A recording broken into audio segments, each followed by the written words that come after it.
Well, hello, ladies and gentlemen. Welcome back to the JKWD podcast. Hope you're having a great day. Kelvin, how you doing? Morning, Mr. Shear. I'm doing just fine. Thank you very much. It is here up in, I'm still up in central New York. Had a little fall type weather today, a little All right. chill. It was all right. We enjoyed that. Otherwise, it's lovely. I woke up this morning, as you can tell, and life is still good in that direction. So I'm having a great day. Well, if I may be honest, I can't tell that you woke up this morning because there's always the chance that you are still up from last night. In this particular case, you may rely on the did wake up this morning. Yeah. Good to hear. I might not be quite as chipper if I had actually still been up from last night. So, but there have been those days. Yeah, you probably wouldn't have let us talk for 2 hours before we started recording. Most likely. But you would have been like, let's record and go to bed. Get this out of here. That's right. So I'm sure I had something else to do, but that's what it is. So that's good. How about you? What's going on in you? I'm doing wonderful. You're still running. Yeah, people won't hear this for a couple of weeks, but the weather finally turned here. It was gorgeous this morning for a pre-sunrise run. Well, it started pre-sunrise, and then it kept going for a couple hours. But I had a lovely 10-miler this morning, which is much different than what I can say about the 10-miler I had last week, which was hot and humid and just amazing how the weather read the calendar. Just we hit that equinox, and then bam. Yeah. Hey, it's fall. We're going to take 15 degrees off whatever it was yesterday. But okay, I'm good with that. That's good. Oh, 15 degrees and 30 points in the humidity? Okay. Good. All right. You know what? I have to admit something. You got to promise not to laugh at me. I can't. But that whole equinox solstice thing, I just figured that out. Yeah, well, you emailed me last night, and you said, "Wait, people figured this out without equipment and computers." And stuff. Yeah, I'm looking in history, going, but wait a minute. Before we knew that, how did they do that? Now, there's a conversation. They paid attention. All the stuff we have today on all this equipment to tell us where we are and how we're triangulated and stuff like that. And I'm gathering some guy was sitting out in the field one day, or maybe bunches of days, and went, that star is not in the same place it was yesterday. Yeah, well, that's exactly what they were doing, because that's still how we find new planets and stuff. We get, now we just get telescope data. Yeah. But like, oh, hey, what happened there? Why is that not still there? Yeah. I was amazed. But the whole thing, it wasn't that long. Go ahead. No, I mean, I knew about the solstice. I didn't realize that the equinox was the other half of the solstice, basically. So I'm trying to figure out, and I'm talking about, somebody said to me, it was the 21st. It's now the fall solstice, whatever it was. And I said, yeah, that happens on the 21st, except not always. Sometimes it's the 22nd. But just figuring out that whole thing and seeing the diagram of the Earth on its tilted axis, moving around, I'm like, man, I feel so like, didn't I pay attention in school? Well, maybe you did pay attention. Australia is having winter while we're having summer. Yeah. Well, I mean, maybe you were paying attention in school, and school was just a little while ago. A couple of years. You can't be expected to remember everything. But it was only 500 years ago that. No, it was only 400 years ago that they were executing Galileo for recognizing that the Earth wasn't the center of the universe. Oh yeah, big deal back then. Yeah. Yeah, I wasn't there, but I Yeah, it heard. wasn't that long ago in the Yeah, grand scheme of things. right. Yeah, so I was like, that's what that is, and I was right accidentally on one portion of it, but the solstices are one time of the year, and I mean, and the equinoxes are the other ones. Oh, Yeah. hey, I felt so much smarter. Not that these days every third grader might know that, but hey, as long as I continue to Yeah, but you learn. know what? The third graders might know that, but they might not know it by the time they're 30. It just depends on what they retain from school. There you go. So hey, I feel good. And you knew I would. I had to. I couldn't stand it. Anyway, Thank you, Mr. Brown. back to you, Mr. Shear, on how you're doing with your runs and such.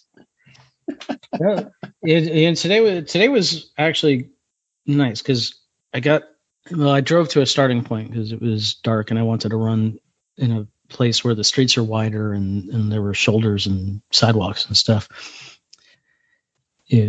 Unlike my neighborhood. So I got out of the car and Reveille was playing over at the Army base. And so I was getting ready to get after it as everybody was getting out of bed.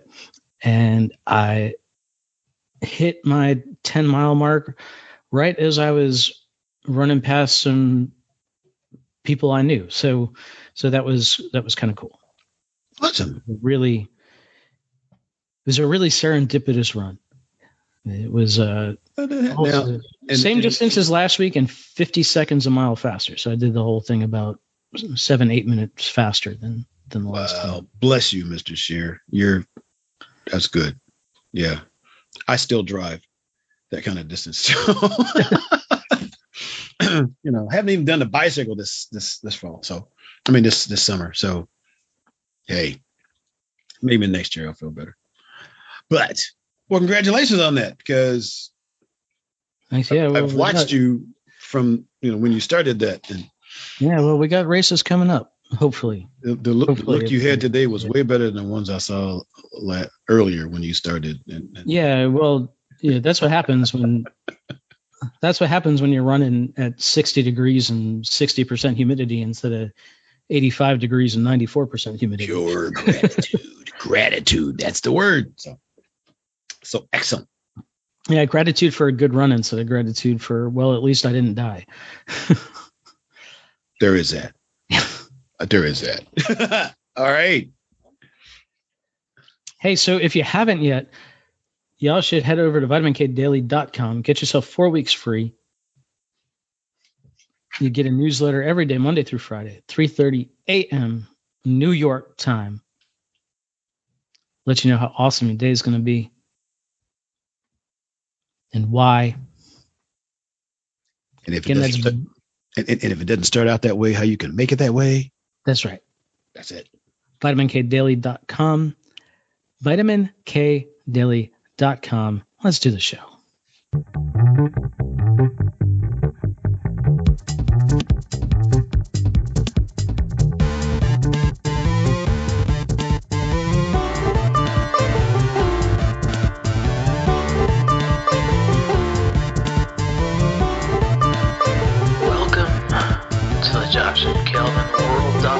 Podcast, where we talk about better humanhood and teach you how to dominate your world. You ready? Here we go.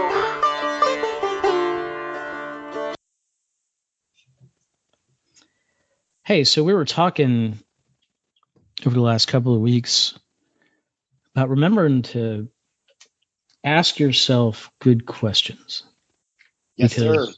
What goes into your brain, that's what you're going to get answers to. So if you ask yourself trash, you're going to get trash out. So what are some questions that we ask ourselves, and what are questions we should be asking ourselves? Well, yeah, I studied this science a little while back, diverting from what questions should we ask ourselves. And the science says people might want to understand why we want to ask our questions like this, because the subconscious mind is a devious little something, and a lot of stuff happens we don't really realize. And the science says, number one, if you ask a question, you automatically hook your mind into that question and it will start delivering answers. It does not have the ability to ignore the question. So you may have moved on the surface, but once you've asked that question, your brain has started to work. So if you ask yourself questions like, oh, why am I so stupid?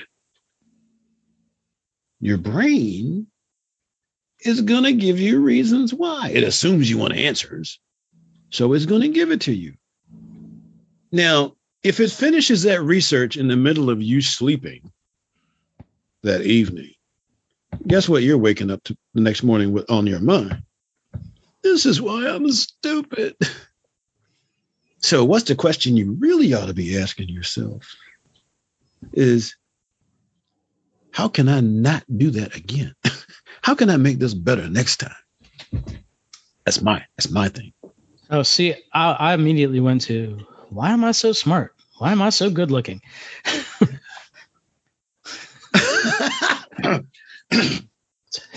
And those are good answers to ask yourself. I mean, good questions to ask yourself, because you need to know that too. So when you have progeny, you can make sure that it gets passed on to them. But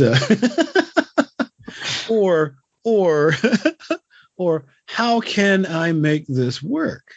What do I need? Those kinds of things, instead of the typically self-defeating questions we ask ourselves. We are so good at the self-defeating questions too, aren't we?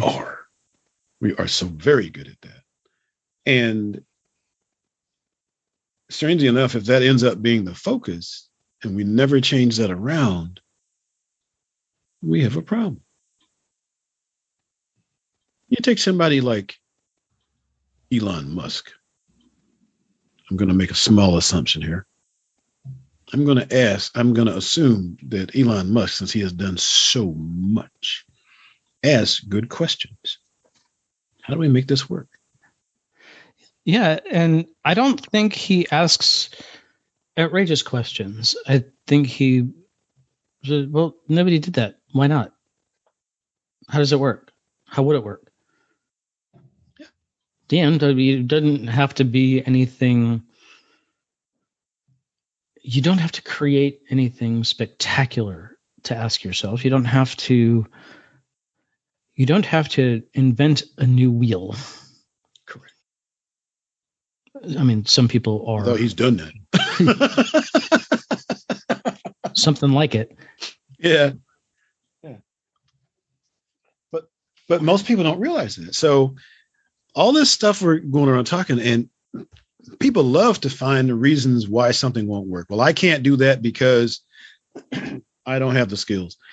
I don't have the whatever for that. When instead of going there, because just remember this phrase, the subconscious mind will answer the question you ask it. What skills do I have? What have I done in the past that has prepared me for this opportunity? Yeah, or even what skills do I need? Because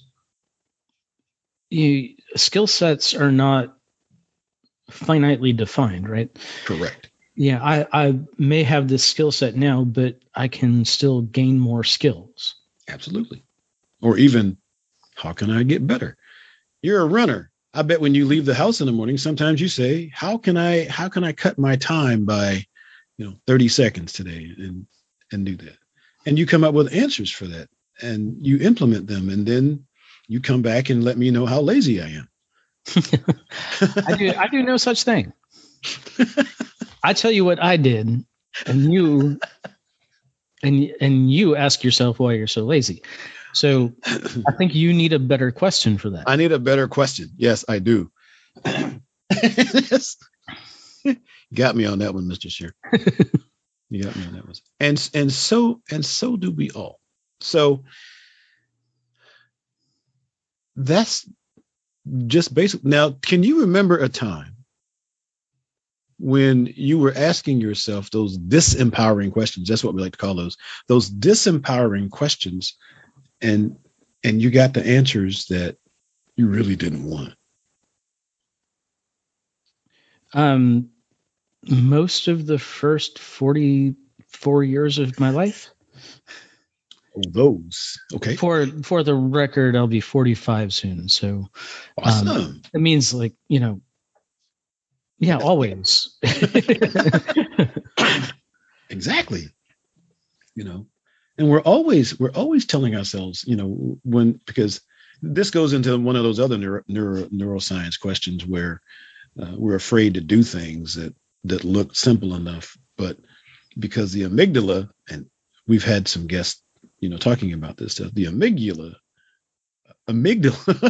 that guy. Anyway, that's there to protect us.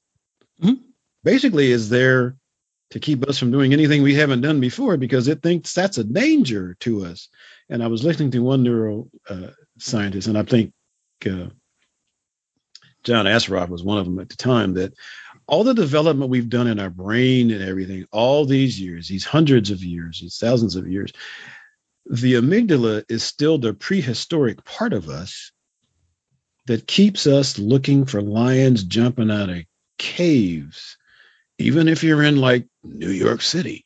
So if you're about to do something that you haven't done before, it thinks you're about to put yourself in danger. So it likes to keep you safe. You only do the stuff you know works. Yeah. And we don't have to stretch ourselves too far, right? Like the flow science is if you really want to have some peak performance, 4% outside your a 4% stretch is all you need. So you don't want to go so far outside your skill set or your comfort zone or your known ability zone that you're in new territory. You just want to stretch just a little bit, because you stretch just a little bit today, you stretch a little further tomorrow, and a little further the day after that. Then you can stay in a peak improvement zone and never go so far that the fear sets in. And you can still progress. And you can do that while thinking differently instead of thinking radically, right? I think it was Ford who was credited with saying if you ask people what they wanted, they'd say a faster horse. Yeah. But at that point, he just thought about a different thing. He didn't think about making something better. He just thought about making something different. So that question is like very much changed it changed the shape of society for sure, right? For sure. So yeah, what else could I do? Right. So those are good questions. And all he did was ask a different question. He didn't ask how to make the street in such a way that horses would go faster. He said, what would be faster than a horse? And he figured it out. And they had to build that puppy. Well, it wasn't a puppy. Right. So, I mean, I've suffered a lot. I mean, we ask ourselves those questions. Why did I do that? Wrong question. How can I not do that? How can I not do that again? Or how can I do this better? That's it. Or what else could I do instead? So the questions we ask are the questions that get answered. So the real question is, what is it you want to get better at? Or what is it you want to fix? Not, how did I possibly screw that up? Wrong direction. Wrong direction. How do I do this right? Yeah, right could be Correctly. subjective, you know. How do I do this correctly? Yeah, but something that's moving in a positive direction, and not, you know, that self-defacing stuff that we tend to do when we ask questions, because we all have such super potential, but sometimes asking the wrong question hides it from us. What do you think about that? I think that's a good spot. Thank you for being here. VitaminKDaily.com. Get yourself 4 weeks free. JKWDpodcast.com. Get show notes for this, all our other episodes. Rate, review, and share this podcast. And we will see you next time. Bye-bye.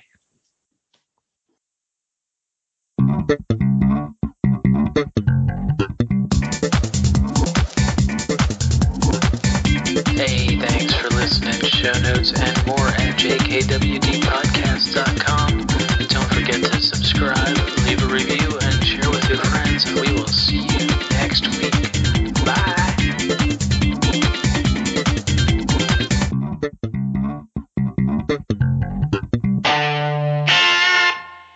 A Better Humanhood production.